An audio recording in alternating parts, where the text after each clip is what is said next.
Hi, Karen. Happy Thanksgiving week. I'm so happy to see you.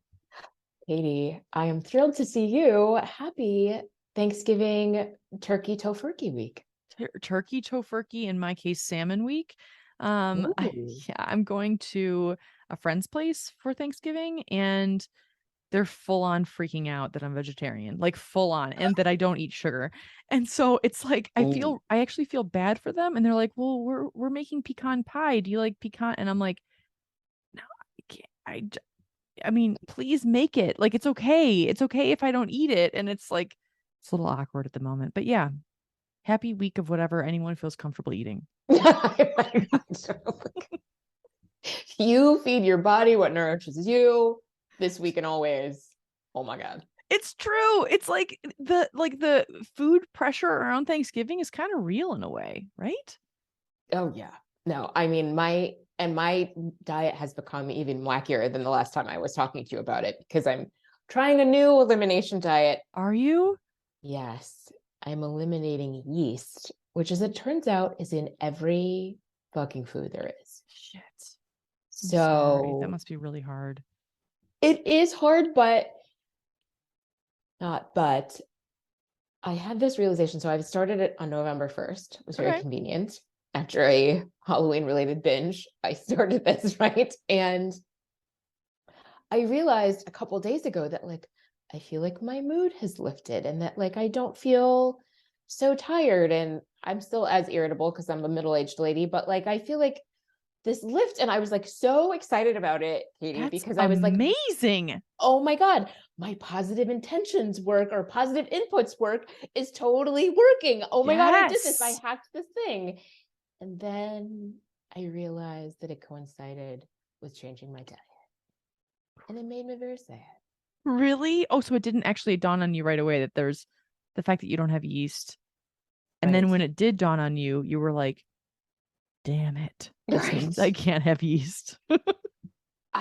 Yeah. I Oh, I'm I'm sorry. gonna once I start feeling totally better, I'm gonna start adding some things back in to see what I can have and not have. But Totally. it completely went over my head that oh, this lift is totally associated with literally not having any sugar or any carbs or any yeast I'm related. first off, I'm happy that you're feeling great. That's amazing news. That's incredible. Has it been hard to choose things that don't have yeast in them? I imagine that's a challenge. The biggest thing, and this is the saddest thing for me as who I am as a person, it has changed my relationship with restaurants. Ah, I know, saddest trombone on earth. so awful. I look at something on a menu, and by the time I do all of the changes I need to do, all of these alterations to it, I think the breaking point for me was realizing that I had paid a restaurant $15. I eat meat. I am not a vegetarian for two dry hamburger patties.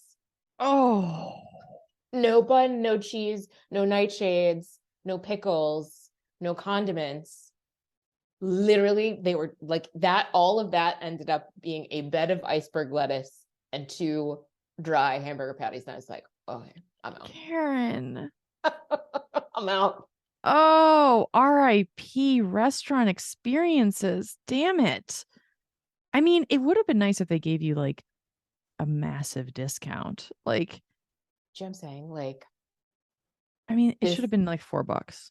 this was not $15 worth of raw materials. Can we? Yeah, I agree. Oh, I'm sorry. I'm really sorry. That's tough. And then when you see them on menus, it's like, oh, so tempting, I'm sure. It's like, I know what that tastes like, and it tastes so good. Yeah. Yeah. I've made peace with it because I do Good. feel better. Yeah. Isn't that amazing when you do feel better and it's like, okay, well, this is, I mean, at least something's working, right? Like, that's Oh amazing. yeah. That's Yes. incredible. Yeah, this is not at all a comparison. I did stop. I might have talked about it on the pod previously, but I stopped eating refined sugar, Mm. like no refined sugar at all, on August 5th. And yeah, and That I, long ago? yeah, it's been three and a half months, I guess. And I feel like my depression and anxiety has been eliminated by like 90%, truly, like truly. And it's like, it took about a week and a half for it to like be noticeable. And then I'm like, oh, this is really significant. And like, I still have the cravings every once in a while. I still like, for me, it's not like, I still have wine, or I still have like pasta sauce or whatever. Like, yeah, but like it's the sweets. It's like Mhm. the psychological connotation with sweets, and also with um cakes, cookies, whatever, like that kind of stuff, chocolate. Like, I'm just not the kind of person that can be like, oh yeah, I'm gonna have a little bit here and there. Like, no, like no, just no. Like, I feel so much better right now, and it's kind of shitty walking into the holidays, and Mm. that's not going to be a thing like at all. And I know it's okay because I'm the person who can police what goes in my mouth, but at the same time, like, it's hard. Like, that's not, what everyone else is doing, and like, you want to fit in and belong. So I know I'm preaching to the choir. I don't mean to make you feel worse. Oh, no. I didn't realize it had been that long. It's like I said, I've made peace with it now. And Good. it is hard for the holidays because I feel like so much of the messaging is treat yourself and binge. And Thanksgiving is the day where you just eat all day. And you're just like, I'm gonna have a cherry. Yeah. Not even cherry season. I Yes. Pass the iceberg lettuce, please. Like that. Sounds delicious. I mean, Katie, now that we're on this food is medicine really journey together, tuxedo chocolates might just turn into tuxedo piece of fruit. Or just men not creepily, or whoever, knocking on your door in a tuxedo just to say hello. You're amazing. Just like tuxedo affirmations. Like, just like, here, just so you know, I just wanted to let you know, like, you're incredible. Just, and have a good day. I'll see you tomorrow. Like, that's, but you're right. But are you Katie Morel? Your hair looks really good today. See It you tomorrow. looks so good. Keep doing what you're doing. See you in 12 hours. I would pay for that service. Like, I got tuxedo affirmation. done. You're right. We do have to transition though. We're changing with the times, changing with our bodies. That's right. Sorry, friends, if you were really holding out for tuxedo chocolates. Yeah, that's just not happening anymore. It's not, I mean, not as part of this podcast. Take it and run with it, y'all. I mean, we could Please. have a whole tuxedo umbrella organization and somebody else can run with chocolates. You We're running with can, the affirmations. but you still have to give us subsidies and kickbacks. Like Obviously. the royalties of anything called tuxedo belongs to you and me, Karen. Obvi. Of course. Yes. Ooh, okay, so moving on to something fabulous. So I know I spoke about the fact that I was going to see Lizzo the last time we talked, and that was the reason we recorded 2 episodes in one go. So yeah, I went last week and it was amazing. It was so fantastic. Thank you so much, honestly, for telling me about it and for recommending it and for, like, I was just gonna say singing the praises of Lizzo, but yes, you basically did Yes. sing her praises. Oh my God, it was so incredible. So okay, when you went at the United Center, did she take the time to like call out to like the nosebleed section and like really connect with fans? I've actually never seen ever. I've actually never been to a concert like that before. It was really unique. Oh yeah.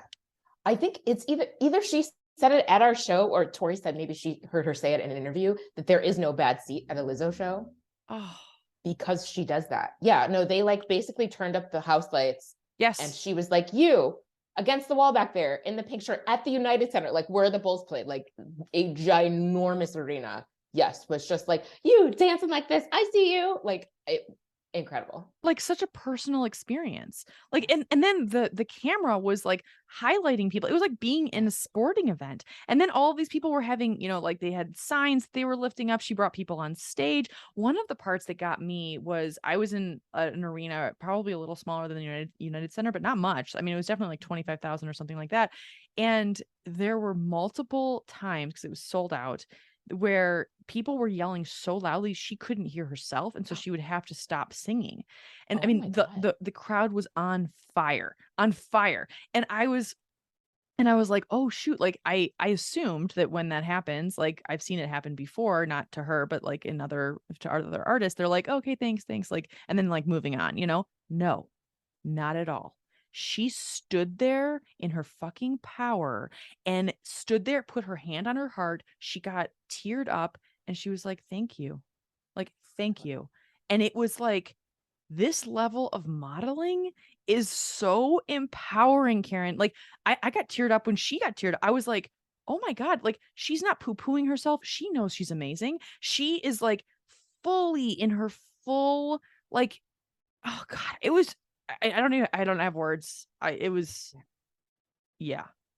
Oh my gosh. I totally agree. And I don't feel like that happened. I mean, obviously it happened that people were like just madly in love with her and that she was like very touched by it. Yeah. I feel like, oh, I love that what you're describing. I also feel like our show had a lot of people who were ready for the interaction with the crowd. Oh, So we had somebody who had a sign, Lizzo draw my tattoo, and she literally took their poster board and their Sharpie and drew some crazy thing that I guarantee you that person is having tattooed on their body. oh my God. There's the oh my God, what's the birthday song? Oh Like God, what is the the bird. birthday song? Oh, the one that There's she sings. yes. Shit, I don't know. Oh my God, there's a birthday. She sung happy birthday to multiple people, like the normal birthday song, but Damn it. What's the yeah. Lizzo? Oh my God, it's on the tip of my tongue. Someone's yelling at the I wish I knew.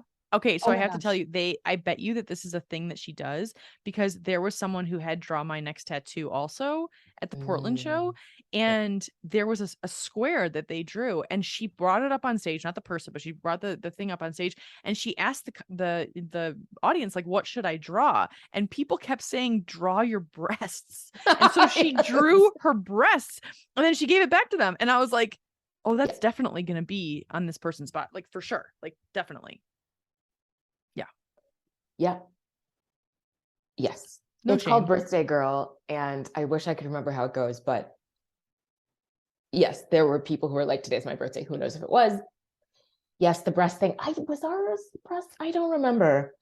She also filmed a TikTok live from our show. Oh my God, that's amazing. Yeah. She's amazing, like, it was just such a I really felt, like, the love in the room, like, I wanna be friends with anyone who's a Lizzo fan. That's really how I came away with it. I'm like, this Yes. is a self-selecting crowd that is, like, all into love and inclusivity and human rights, and I'm like, these are my people, like, there were so many people in the crowd that were of all genders, all shapes, all sizes, all Yes. ethnicities, and it was like no one cared, like at all. I mean, the fact that the entire stage was all female, like the rock band, which was Yes. badass. Oh my God. Every single person was female. And I didn't actually see that at first. My friend that I went with, who lives in Portland, is a musician, and her jaw was on the ground. She actually filmed most of the show because she wanted to show her husband, who also is a musician. He like tours with different bands and stuff. And so she was so impressed. And then like the dancers, Karen, the dancers. I know. Oh my Oh, gosh. Exactly. Yeah. I was floored by it too. Well, and not just that they were all women on stage. I mean, women presenting people, correct. but like women presenting people of color. Yes, all of them. What I mean, when do you see that? Women presenting people of color who are not the traditional, I'm making air quotes, model size. Yeah. Like those women, the people who were her backup dancers were fucking rocking it. Like, oh my God, talk about like the best dancers I've ever seen, all of whom are, not considered probably on the cover of Vogue because of stupid patriarchal bullshit about body size. Yes. I mean, those were the big girls from the show, right? Am I getting this right? Yes, you are getting that right. Yeah. Oh my I've God. never seen her show, but yeah, that's what a lot of people were talking about. Mhm. Mm. Yes. Well, and I feel like so Lizzo and Lizzo's message of self-love, really, this is like a legit segue this time, kind of. It actually is the perfect segue. This might be a first for us, episode 109, but like this is an actual perfect. You're so right. Oh my God, that's so smart of you to say that. Thank you for saying that, because you're right. Like, our topic couldn't be more Lizzo-esque. Yes. And I am reminded of like one of my favorite lines from About Damn Time is, I'm way too fine to be this stressed. And I'm Yes, like, I oh, love that. yes, yes. So, listeners, the theme for today's episode is both self-compassion and your part of it, Katie, is Yeah, so like when you get the message from other people, like, you're being too hard on yourself. I get that a lot. And it's like, how do you have self-compassion for yourself when you're getting that messaging or when you're feeling that messaging? And what what does self-compassion even mean? I mean, Kristen Neff is the leader in self-compassion. She writes all those books about self-compassion, and maybe someday we'll have her on the pod. But like, I think that it would be so interesting, and I'm so excited for this conversation to explore this concept of self-compassion. Like, I actually had someone yesterday tell me that I'm too hard on myself. And frankly, Karen, mm, like, that's not helpful. Like, I think that's like, I mean, I think they're saying it in love, and yet I'm like, well, I don't know what to do about that. I think it's like, how do you not be too hard on yourself? Or how do you like it's like, I think self-compassion is the answer, but I think that yes. I don't I think it's tough. Like, it's really tough. And I think internal monologues are not always skewed to the positive. Oh, yeah, no. No. Well, and you're being too hard on yourself is just feeds into the loop of like, okay, so now you're telling me I'm doing something else wrong. Yeah, totally. I'm already telling myself I'm doing things wrong. And now you're telling me this other thing I'm doing wrong. Right. And then it kind of creates shame around it. Right. And it's like, oh shit, now I feel bad for feeling bad. Like, it's yeah. Right. Right. And ugh, this is also, of course, tied to Thanksgiving in the sense of self-compassion through being thankful to yourself. Like, I think what I Yes. messaged you is like, instead of insulting your various body parts or your aging body or whatever, being thankful to it, being grateful to it for getting you out of bed in the morning or getting you through every day. Or I feel like one of the things I've really been struggling with is this idea that like I have been very hard on myself about like letting this terrible year I had of very, very bad, unfortunate events really bring me down, and how to reframe that, like, but I got through it and I Yeah. survived it and I came out the other side of it. And I want to be grateful to myself and my spirit or whatever for getting me through it.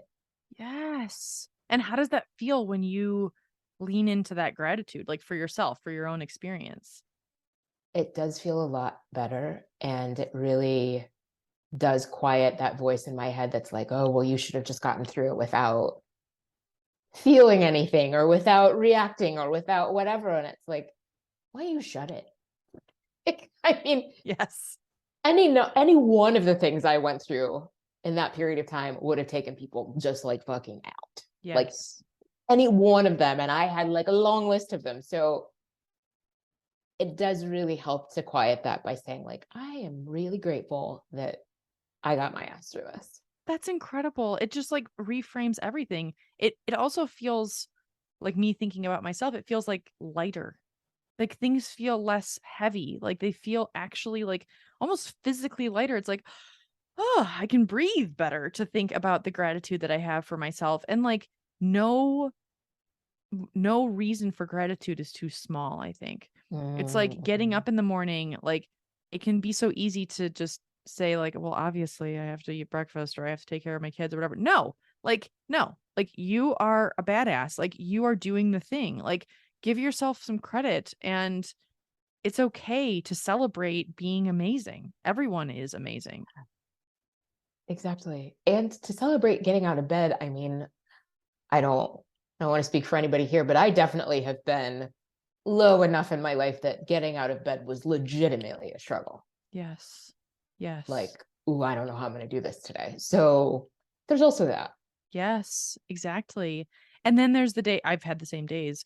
And then there are the days where I'm like, I'm gonna call it. and I call in sick. And like there's something to be grateful for that too. To like just say like it's okay to like take a beat and like step away for a minute. Yes.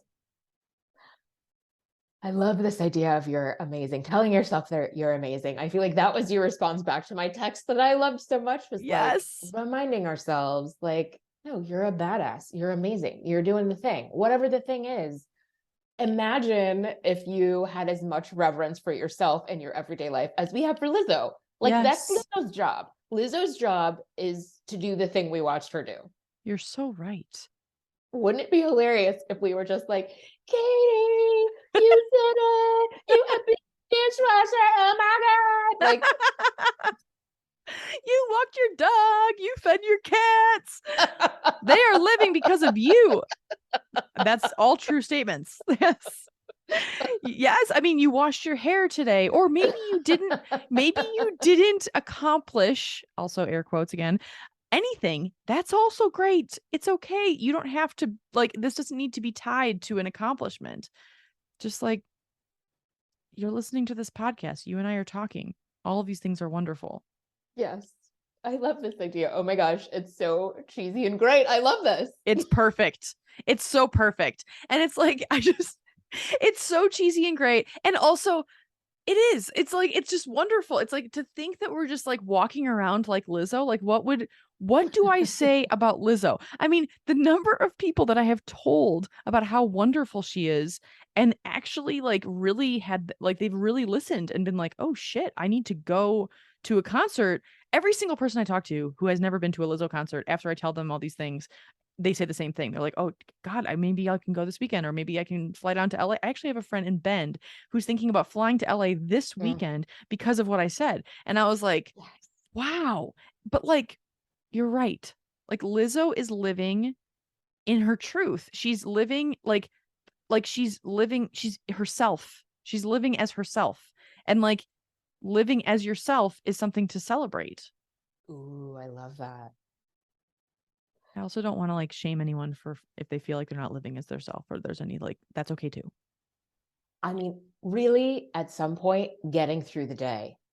You and your family ate meals today. Yes, Like, exactly. Even if you scarfed a Larabar on the way to work, it's okay. That's amazing. Bravo. you didn't yell at any strangers today. Like, I really, Yes. But I think it's also like this is definitely coming from like I think this is coming from like a very real place. Like it's like this idea of like self-compassion and like it's like I think we can talk about like wanting to be celebratory over everything, but like I think people's inner critics are so loud that they don't think they're critics anymore, and that's just who they are. Or like they're just the mm, monologue that goes in their head, and it's like it's okay if your inner person is not that way. Like that's amazing. And like think about the days where it isn't and hold on to those because like the negativity doesn't it doesn't need to rule everything. Like I don't know. I'm trying to articulate it and I don't think it's coming out right, but yeah. well, it makes sense to me. I think you're articulating it right. And I think even if you don't have like an explicit, super loud inner critic, I think what you're saying also speaks to the stories that we tell ourselves about ourselves. Yes. Oh, I'm not good at math. Oh, I'm not good with money. Oh, I can't decorate, or all of these things that we tell ourselves that make up this story about ourselves that can change. All of those things can change. Like, Yes. you can get good with math, you can learn how to budget, you could watch enough HGTV or YouTube videos that you can fucking decorate, you DIY your house. Like, I think that's the other thing that it brings up for me, is like realizing that all of these things I take as truths, negative truths about myself, are really just a story. There are some things that are true. Am I ever going to be a ballerina? No. But also, do you want to be? Like, do you like Also, no. Also, no. yeah, totally. This is so real for me. Karen, this really is bringing back like a repressed memory. I remember watching the Barcelona Olympics, or in I think it was the Barcelona Olympics in 1998 or 1996. and there was a 13, I was young, I was like 10, maybe 11, but I was watching a 13-year-old diver from China, and she was like landing every single dive, and I was like, and I remember thinking at the time like, oh, well, she's 13 and I'm only 10 or 11. So I still have a couple years to meet her where she's at. Like, I obviously have a chance to do that. And it's like, what was I thinking? Like, that I didn't have value if I wasn't an Olympic diver? I don't know. There's something weird about that. Like, I don't know if that's just a Mm. segue or like a weird tangent, but like, I do think that like, it's okay if we're not going to be ballerinas or Olympic divers. I don't even like diving boards. I actually fucking hate them. They scare the shit out of me. I did a belly flop on my high school diving board a long time ago. It was a high dive. Oh, Yeah. Damn. well, and I mean, that's a really good insight to have about yourself. And me not being a ballerina doesn't mean that I can't take ballet classes, doesn't mean that I can't enjoy moving my body that way or Yes. learning how to do that thing. I think that's also the thing that you and I have talked a lot about, this obsession with perfection and being successful and productive at something. Like, do the thing just for the joy of doing it. Totally. Totally. I mean, that's so this is so interesting. Doing the thing just for the joy of doing it is the reason I started these singing lessons that I've been taking. And I suck at them, Karen. I'm so Come bad. on. I really no, I really am. And like the teacher is the nicest person, but like she stops me frequently and she's like, "Okay, do this," or like, kind of like, reframing things or like figuring out how I could breathe differently or like and the other day she was like, "Katie, your facial expressions are so funny." And I was like, "They Uh, are?" And like I'm in a studio with her. I can't see anything. There's no mirrors. And she's like, "You look so bummed every time I correct you." And I was like, "Oh," and she like makes light of it. And I was like, I think, and I didn't say this to her, but I'm like, to me myself, I'm like, that must be because I'm taking this so seriously.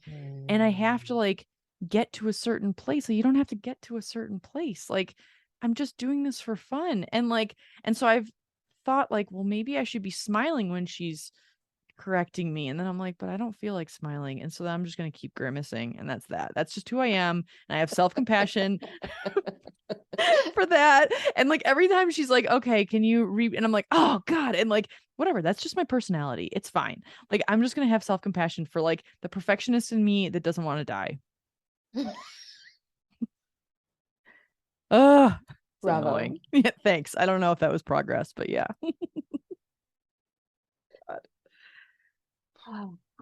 So the other thing, we talked a little bit about this, is this idea of how do you celebrate everything you're doing and how amazing you are and be grateful for everything about yourself, all the wonderful things about yourself, and hold yourself accountable when you're just clearly fucking up or fucking around.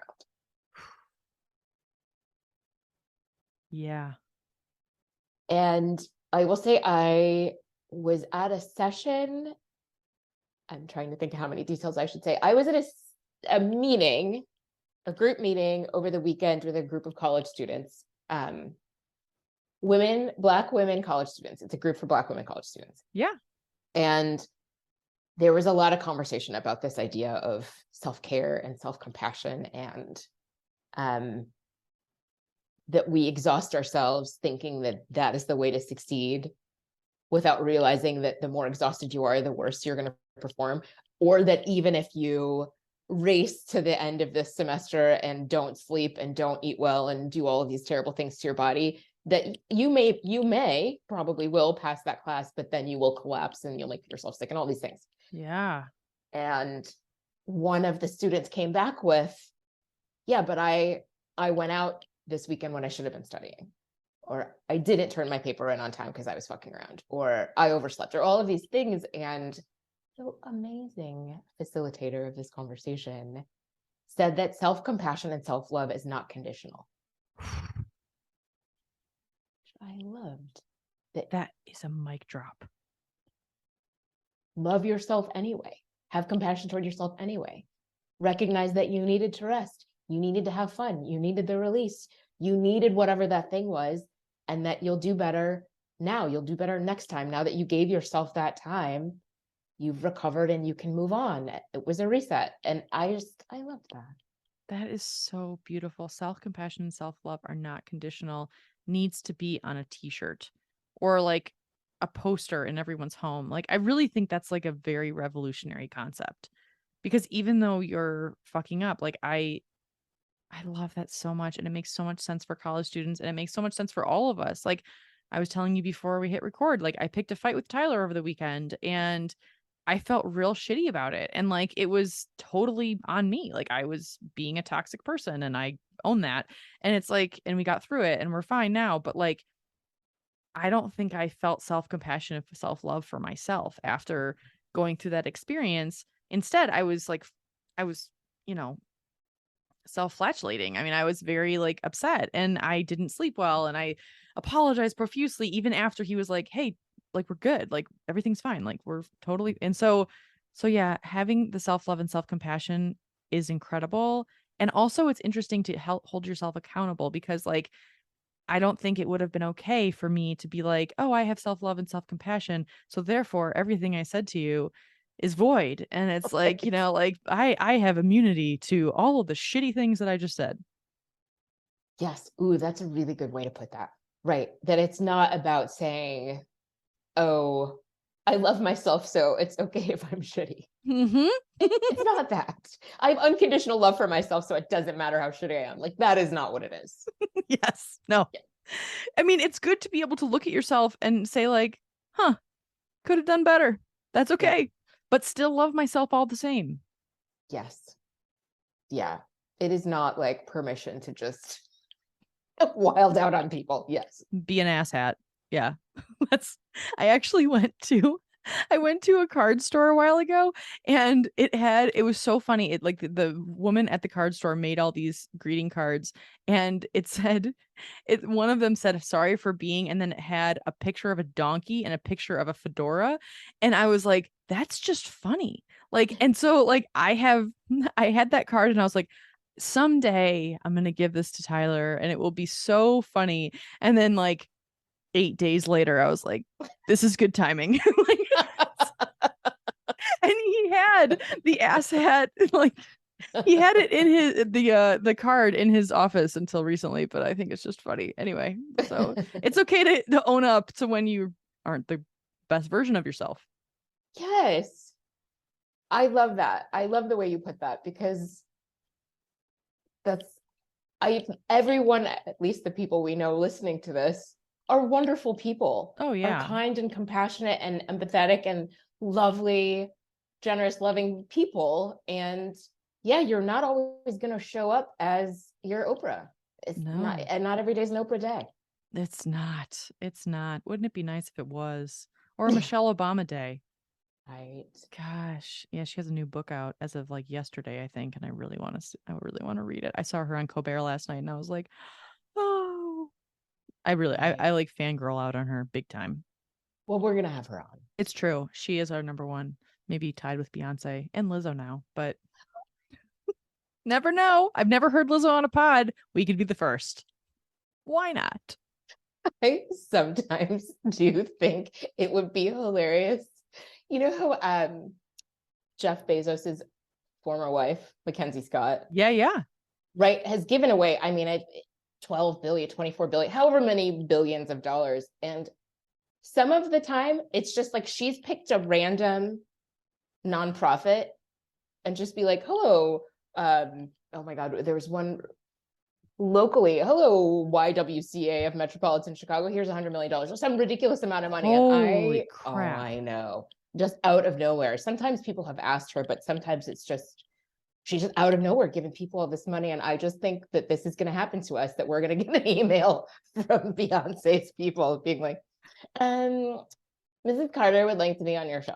Like, I feel Yes. like We can make the time. We can clear our calendar for that definite eventuality. Yes, that will definitely happen. Also, Mackenzie Bezos, please hit us up. I mean, I don't need $100 million. I'll take it, but yeah. Okay, that actually reminds me. Did you buy a lottery ticket last week for the Powerball? oh, hells yeah, I did.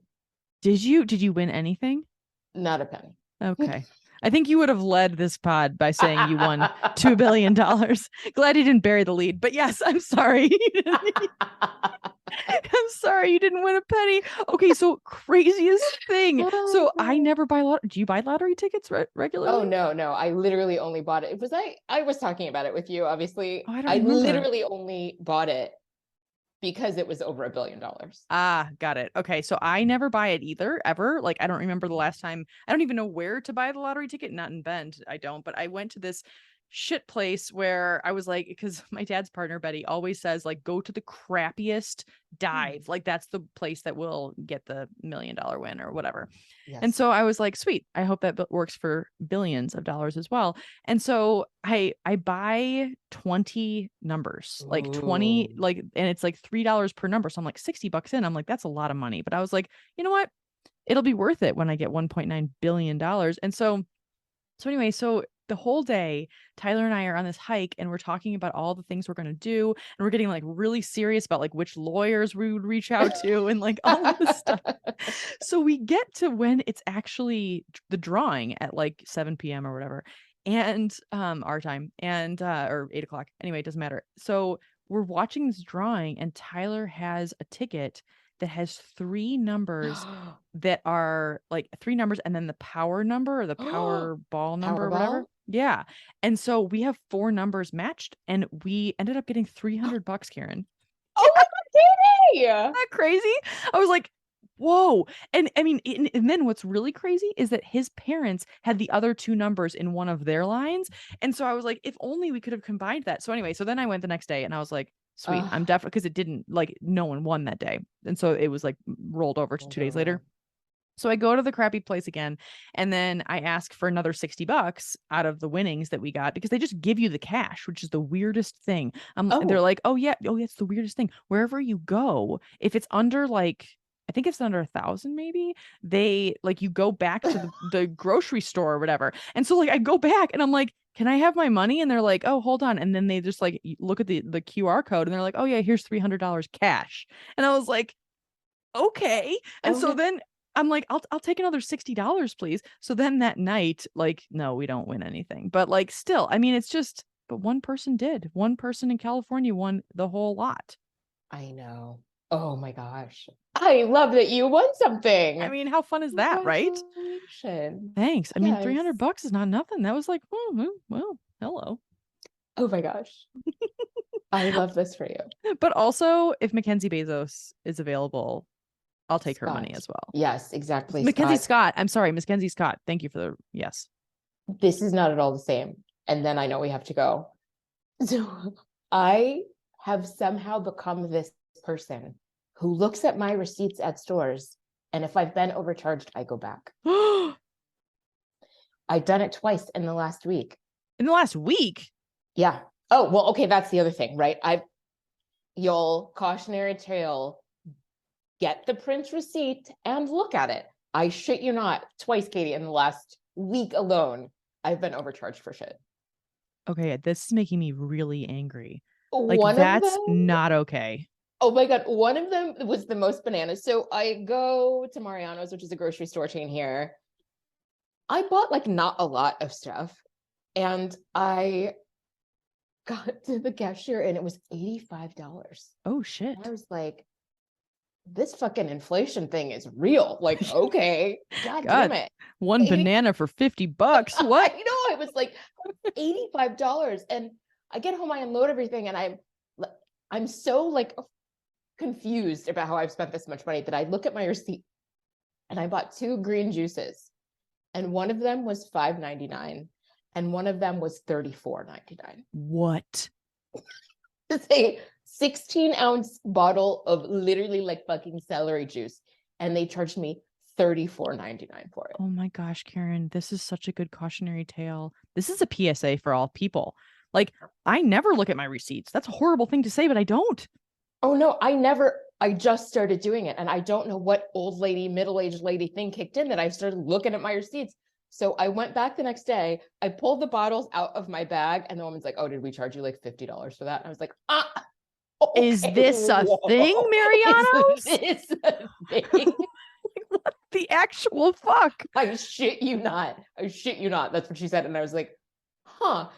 She's like, yeah, we charged you for the case and not just one bottle. Oh, Thanks, Barb. What the hell? I mean, come on. Like, that's ridiculous. Karen, you're a brilliant person. Seriously, I'm so happy for you. Please tell me that I'm happy for Oh, you yeah. that you went back. Did they not only refund you, but refund you for both? Please tell me yes. I may have gotten too much back, Oh. but I did. Not your problem. Nope. That's Can karma's a neither, bitch. yeah, can neither confirm nor deny that I did get my money back. And I think really like the ninja move of this is not noticing it on my receipt at home. It would have been looking. I guess the thing is at the grocery store, especially, you can watch as they're ringing things up. Totally. I'm not good at that either. To actually watch, because I would have clocked like, wait a minute, Right. what's the $34.99? Yeah, totally. Wow. I feel like I won the lottery, but I feel like you absolutely won the lottery. It's just awareness. I truly never get print receipts. And I also like, if I get a print receipt, I'm like, annoying. Now I have to put this in the recycling. Really? Is that really a problem? That is not a crime to get a print receipt to then look at it and make sure. I know we have to go, but one other thing. So I was at Trader Joe's the other day. I think of you every time I shop at Trader Joe's. I really do. Yes. And so I was checking out, and this woman who was checking like all of my stuff, like the cashier person, she was like, "Oh, because I got Caesar salad, like a pre-made mix of Caesar salad." She's like, "This is a little burnt." And I was like, Oh. "Burnt? Is that the word for wilty? I don't know." Anyway, and I was like, "Is it?" It wasn't. Like one of the pieces of iceberg lettuce was like, I guess, a little brown. It didn't bother me. She's like, "I'm going to get you a new one." So this guy goes into the back. He comes back out and he's like, "I'm sorry, there must have been something wrong with our refrigeration. A lot of them look kind of wilty. So we're just going to refund you $4.99 for this." And I actually didn't say any words throughout this entire thing. And I was like, okay, like I'm not even mad about the fucking wilty lettuce. It wasn't even wilty. It was totally fine. And so I was like, point for Trader Joe's. I mean, I got a $4.99 credit on my credit card yesterday, and I'm like, okay. Like, genuinely, I said no words. She was really mad about the wilt, and then she refunded me, and I was like, I just giving off a vibe that you should be worried for me about your romaine? I don't know. Anyway, so did you also get the salad? Oh yeah, I got the salad. I got the salad. They're like, "Are you sure you want this?" And I was like, yeah. I mean, I wasn't going to say it to them that I like never had a problem with the salad, but I was like, yeah, I'll take it. No problem. And they're like, "Otherwise we're going to have to throw it away, ma'am." And I was like, well, no, don't throw it away. Like I should have been like, "I'll take all of your, Caesar salad." Exactly. Weird. But yeah, you can, I mean, maybe grocery stores are actually lottery machines. Yeah, who knew? That's so funny. I love that you said nothing. I said nothing. I didn't say any words. I was like, she was so up in arms about this. She was very upset, ringing that bell at Trader Joe's, like to get the people to come over and all this stuff. And I was like, I wanted to be like, it's really okay. But she was so into it that I was like, I'm just going to let you do your thing. I don't actually know how this is going to go. I wasn't expecting the $4.99 credit. And I was like, sweet, I'm here for this. Thanks. So, random. But anyway, this has been so much fun. I can't wait to talk to you next week. And I'm glad we're not going to not see each other for 2 weeks, because I don't love not seeing you for 2 weeks. It's a lot of double negatives, but you get it. Agreed. Yes. Yes. It was so much fun. Okay. Thank you, listeners, for listening. We hope you have a fabulous Thanksgiving, and we will see you next week.